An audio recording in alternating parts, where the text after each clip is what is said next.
I'm here with Steve Milton of the Hamilton Spectator. And Steve, Ticats take on the Lions Saturday night, and it marks the return of Arlen Bruce. What will that do for the Lions, and how will the Ticats handle him? Well, I think they'll.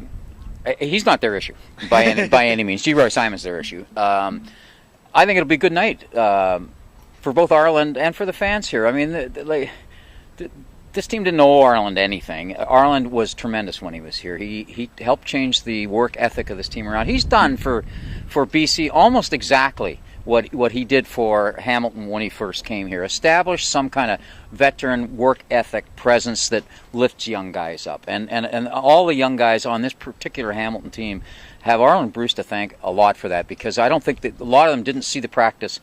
I mean, it wasn't sloppy before. He just elevated it. And yeah, he's a dangerous guy, and I say maybe he's not their problem, but I said the same thing about Casey Printers when he came into this building 2 years ago. So, you know, as a prognostic, speaking of quarterbacks, yes, tell me what you figure about who's going to start in this game and what.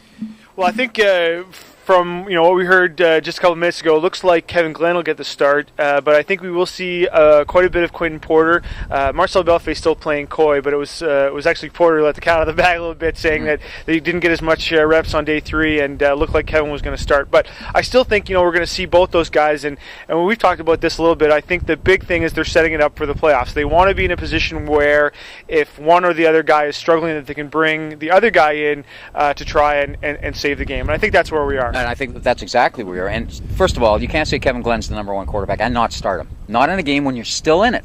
In terms of there's still something to play for. Maybe Winnipeg loses 3 in a row, so in which case if you win 3, you get the home game. So you have to start Kevin in this game. But when you say they're preparing, Drew, I think you're exactly right. I think what they're also doing is learning how to read it. So you have to sort of, if they're going to make a change quickly, if the short hook's going to be there in the playoffs, you've got to make sure that your reading of the situation of that quarterback, whether it's Kevin Glenn or whether it's Quentin Porter, is exact, because you got to know when to pull him almost exactly, because you don't have a second chance once the playoffs come. Make sure you check out Saturday Spectator for a full game preview. From Ivory Wind Stadium, I'm Drew Edwards with Steve Milton.